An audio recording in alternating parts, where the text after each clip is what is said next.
नमस्कार मंडळी. स्वामी महाराज तुमच्या सर्व चांगल्या इच्छा मनोकामना पूर्ण करो हीच स्वामीचरणी प्रार्थना करते आणि आजच्या या नवीन व्हिडिओला सुरुवात करते. सध्याच्या धकाधकीच्या आणि धावपळीच्या जगामध्ये प्रत्येकाला पूजापाठ करणं किंवा उपवास करणं, व्रत करणं हे शक्य होत नाही. जरी आपण कोणतीच पूजा करत नसाल, व्रत करत नसाल किंवा कोणतीही उपासना करत नसू, अगदी आपण देवदेव सुद्धा करत नसू, तरी सुद्धा आपल्याला आपल्या कुलदेवीचा उपवास हा नक्की करायचा आहे. कुलदेवीचा जर आपण उपवास केला तर आपल्या आयुष्यामध्ये बऱ्याचशाच चांगल्या गोष्टी ज्या आहेत तर त्या घडत असतात. आपल्या इच्छा, आकांक्षा, मनोकामना या कुलदेवीच्या कृपेने त्या पूर्ण होतात. आपल्या कुटुंबाची भरभरून अशी प्रगती होते. त्याचबरोबर मुलांची आणि पतीची प्रगती होते. आपण एक वेळ कितीही देवदेव केला आणि जर आपल्या कुलदेवीची काहीच सेवा नाही केली तरी सुद्धा आपली प्रगती होत नाही. कारण कुलदेवी जी आहे तर ती अतिशय महत्वाची आहे. कुलदेवी आणि कुलदैवत यांची जर आपण उपासना करत नसाल, पूजा करत नसाल आणि मग इतर आपण कितीही पारायण केली, अनुष्ठान केली तरी सुद्धा आपल्याला त्याचं फळ जे आहे तर ते मिळत नाही. कारण कुलदेवी जी आहे तर ती आपल्या कुळाचा उद्धार करणारी आहे, कुळाचं रक्षण करणारी आहे. त्यामुळे इतर देवदेव नाही केले तरी चालेल, परंतु आपण कुलदेवीचा उपवास जो आहे तर तो अवश्य करावा. आपल्या जीवनामध्ये बऱ्याचशाच समस्या असतात. कधी कधी समस्या ह्या आर्थिक असतात. आपल्या घरामध्ये पैसा येत नाही, पैसा आला तर तो टिकत नाही. कोणत्या ना कोणत्या कारणाने तो खर्च होतो किंवा कुठेतरी आजारपणामध्ये खर्च होतो. आपले जे कर्ज आहे तर ते सतत वाढत आहे, काही केल्या ते फिटत नाही. पैसा घरात आला की वायफळ खर्च होत असतील, माता लक्ष्मी घरामध्ये स्थिर नाही. अशा आर्थिक समस्या, पैशा संबंधीच्या अडचणींचा सामना आपल्याला आयुष्यामध्ये करावा लागतो, नेहमी करावा लागत असेल. किंवा आपली जी मुलं आहेत तर ती वाईट नादाला लागलेली आहेत, व्यसनाच्या आहारी गेलेली असतील. लहान मुलं सतत किरकिरपणा, चिडचिडपणा, हट्टीपणा करत असेल, आपलं ऐकत नाहीत. किंवा जी मुलं मोठी आहेत तर त्यांना शिक्षणामध्ये हवी तशी प्रगती होत नाही, त्यांना हवी तशी नोकरी मिळत नाही, नोकरीमध्ये यश येत नसेल, तर अशा वेळेला सुद्धा आपण आपल्या कुलदेवीचा उपवास करू शकता. आपल्या पतीच्या प्रगतीसाठी सुद्धा आपण हा उपवास नक्की करू शकता. कारण कुलदेवीच जर आपल्यावरती प्रसन्न असेल तर मग आपल्या कुळाची प्रगती निश्चितपणे होत असते. आणि कुलदेवीच जर आपल्यावरती प्रसन्न नसेल तर मग आपण इतर कोणतीही कितीही देवदेव केले, पारायण केली तर त्याचा काहीही लाभ जो आहे तर तो आपल्याला होत नाही. तर असा हा कुलदेवीचा उपवास आपण कशा पद्धतीने करायचा आहे, कोणत्या वारी आपण उपवास करायचा आहे, अशी संपूर्ण माहिती आपण आजच्या या व्हिडिओमध्ये पाहणार आहोत. त्यामुळे तुम्ही हा व्हिडिओ शेवटपर्यंत नक्की पहा आणि चॅनेलवरती नवीन असाल तर सबस्क्राईब करा आणि व्हिडिओला एक लाईक करून कमेंटमध्ये आपल्या कुलदेवीचा, कुलदैवताचा कृपा आशीर्वाद आपल्या कुटुंबावरती राहावा असे वाटत असेल तर आपल्या कुलदेवीचे नाव कमेंटमध्ये नक्की लिहा. तसेच बाजूच्या बेल आयकॉनलाही प्रेस करा, म्हणजे जेव्हा कधी मी व्हिडिओ अपलोड करेन तेव्हा त्याचे नोटिफिकेशन सर्वात आधी तुमच्यापर्यंत पोहोचेल आणि तुम्ही एक पण व्हिडिओ मिस करणार नाही. तर कुलदेवीचा उपवास कोणी करावा, कसा करावा हे तर आपण पाहूच, पण त्या अगोदर आपण कुलदेवीची वर्षातून एकदा का होईना ओटी जी आहे तर ती भरायलाच हवी. आपण चैत्र नवरात्रीमध्ये किंवा आपण दसऱ्याच्या म्हणजे शारदीय नवरात्रीमध्येही ओटी भरू शकता. किंवा जरी आपल्याला नवरात्रीमध्ये ओटी भरणं शक्य नाही झालं तरी मग किमान वर्षातून एकदा आपल्याला जेव्हा कधी वेळ मिळेल त्यावेळी आपल्याला आपल्या कुलदेवीच्या मूळस्थानी जायचं आहे आणि आपल्याला आपल्या कुलस्वामिनीचा मान सन्मान जो आहे तर तो करायचा आहे. कुलदेवीची ओटी जी आहे तर ती भरायची आहे. कुलदेवीची ओटी भरणं हा एक कुळाचार आहे आणि जो आपल्याला करायलाच हवा. घरातील जी करती स्त्री आहे तर तिनेही ओटी भरायची आहे. आता कुलदेवीचा उपवास जो आहे तर तो कोणी करावा. आपण कुलदैवताचा जेव्हा उपवास करतो तर घरातील जो कर्ता पुरुष आहे तर तो हा उपवास करत असतो. ज्याप्रमाणे कुलदैवताचा उपवास हा कर्त्या पुरुषाने करावा, त्याचप्रमाणे कुलदेवीचा उपवास जो आहे तर हा गृहलक्ष्मीने म्हणजे घरातील कर्त्या स्त्रीने करावा. त्याचप्रमाणे इतर ज्या स्त्रिया आहेत तर त्यांना हा जरी उपवास करण्याची इच्छा असेल तरी त्या सुद्धा करू शकतात, काहीही हरकत नाही.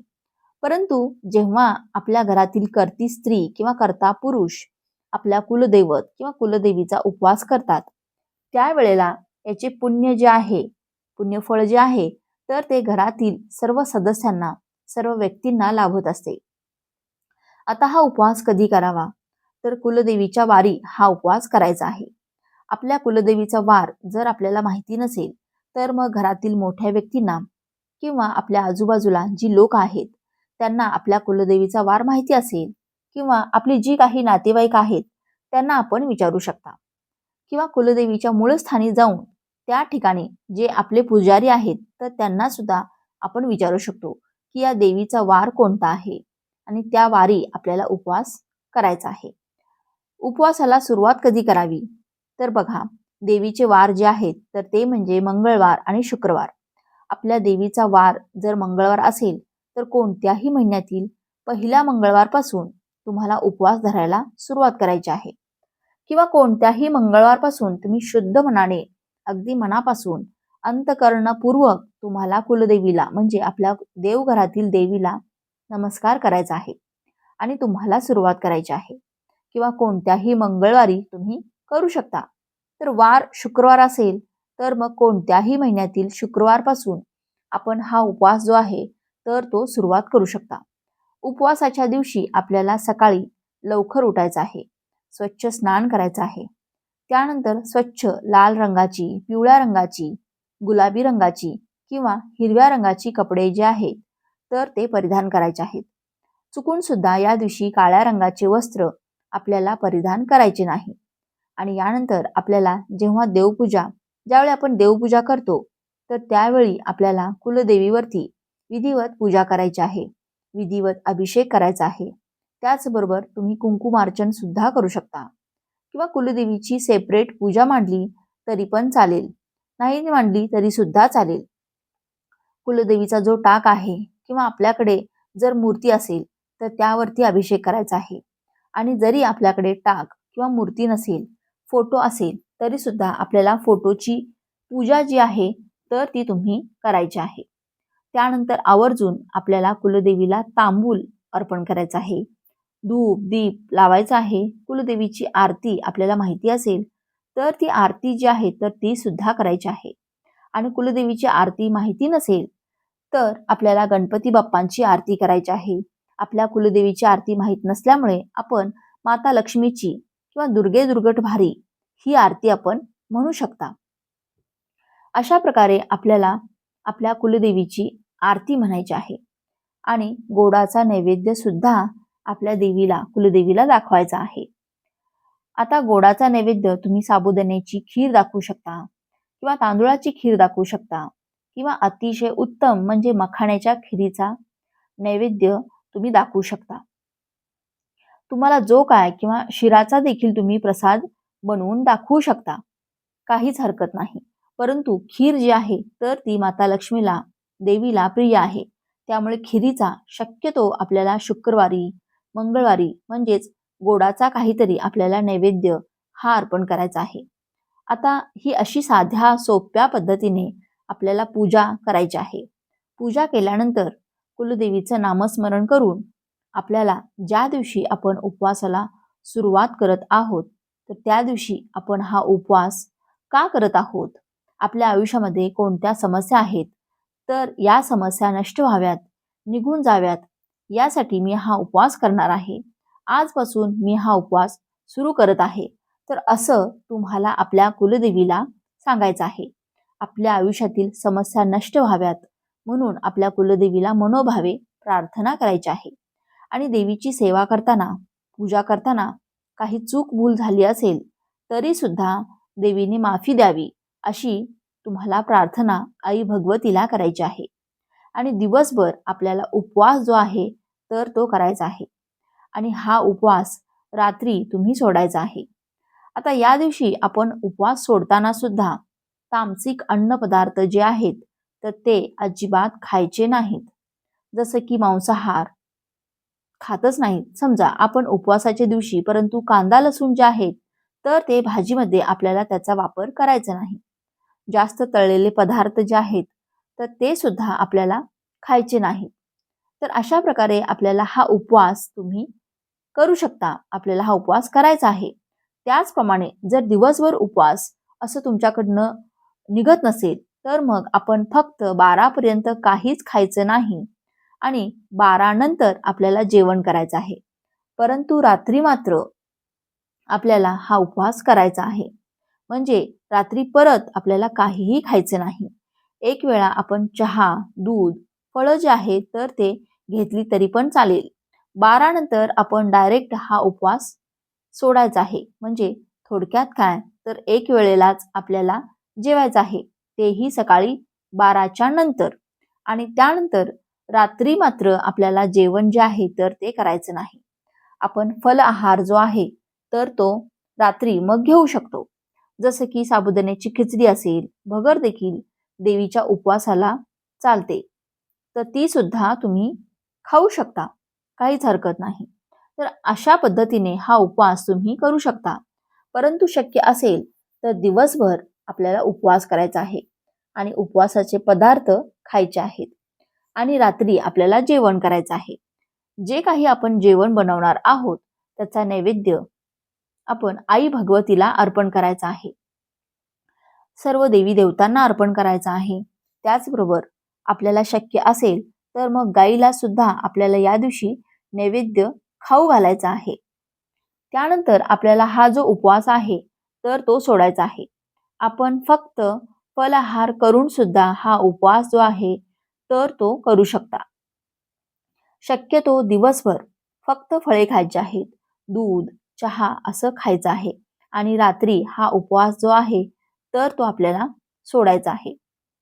तर आता जेव्हा आपल्याला मासिक धर्म असेल किंवा सुतक पडलेला असेल तर मग अशा वेळेला सुद्धा हा उपवासच आपल्याला करायचाच आहे. उपवासामध्ये अजिबात आपल्याला खंड पडून द्यायचा नाही.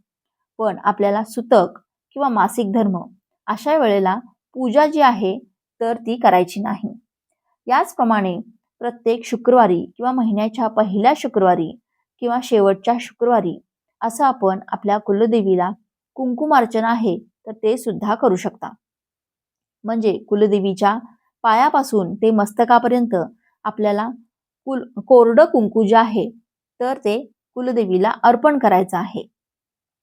आपल्याला आपल्या कुलदेवीचा मंत्र 11 वेळा, 51 वेळा, 108 वेळा हा म्हणायचा आहे. किंवा मग ज्यांना श्रीसूक्त पठण करता येत असेल त्यांनी श्रीसूक्त पठण करू शकता. महालक्ष्मी अष्टकम पठण करू शकता किंवा आता कुलदेवीचा मंत्र तुम्ही म्हणू शकता. जसं की 99 मंत्र हा आपल्या कुलदेवीसाठी आपण मंत्र म्हणू शकतो.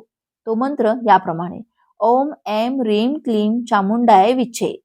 तर या मंत्राचं पठण करत करत आपण कुलदेवीच्या मूर्तीवरती, टाकावरती कुंकुमार्चन करतो. त्याच वेळेला आपण हे कुंकू सुद्धा कुंकुमार्चन करताना हे कुंकू आपण वापरू शकता. फक्त कुंकुमार्चन केलेलं कुंकू जे आहे तर ते पुन्हा कुंकुमार्चनसाठीच आपल्याला वापरायचं असतं. फक्त ते बाहेरच्या व्यक्तींना आपल्याला लावण्यासाठी वापरायचं नाही. आपण फक्त घरातल्यांना ते लावायचं आहे. कुंकू हे इतर कोणत्याही पूजेमध्ये वापरायचं नाही. त्यानंतर कुंकुमार्चन केलेलं जे कुंकू जेव्हा आपण कपाळावरती लावतो तर त्यावेळी देवीचा आपल्याला विशेष कृपा आशीर्वाद जो आहे तर तो मिळत असतो. म्हणून कुंकुमार्चन केलेलं कुंकू जे आहे तर ते तुम्हाला एखाद्या डब्बीमध्ये व्यवस्थित भरून ठेवायचं आहे आणि ते परत परत तुम्ही ते वापरू शकता. काही अडचण नाही. फक्त जे कुंकू जे आहे तर तुम्हाला दुसऱ्या पूजेसाठी वापरायचं नाही आणि बाहेरच्या व्यक्तींना लावण्यासाठी वापरायचं नाही. आपण जर कुठे एखाद्या महत्त्वाच्या कामासाठी जाणार असू किंवा आपलं काही एखादं काम असेल तर त्या कामासाठी आपल्याला जायचं असेल तर आवर्जून त्या कुंकुवाचा टिका आपल्याला लावायचा आहे. तुम्हाला याचे खूप चांगले अनुभव येतील. सेवा करून पहा. फक्त कोणतीही सेवा जी आहे तर ती मनापासून आणि पूर्ण श्रद्धेने आपण विश्वास टाकून ज्यावेळी सेवा करतो तर त्या सेवेचं फळ जे आहे तर ते आपल्याला नक्कीच मिळत असतं. तर सांगितल्याप्रमाणे तुम्हाला तुमची जी कोणती कुलदेवी असेल, जो कोणता तुमच्या कुलदेवीचा कुलदैवताचा वार असेल, कुलदेवीचा वार असेल, तर तो तुम्ही उपवासासाठी धरू शकता आणि त्या दिवशी तुम्ही व्रत करू शकता. आणि ज्यांना माहितीच नसेल त्यांनी खरोखर एक सांगेन, मंगळवार आणि शुक्रवार दोन्हीही वार जे आहेत तर ते देवीचेच आहेत. तुम्ही कोणत्याही वारी तुम्हाला जो दिवस वाटेल तो उपवास तुम्ही मनापासून उपवास धरायला सुरुवात करू शकता, व्रत करू शकता, काहीही अडचण नाही.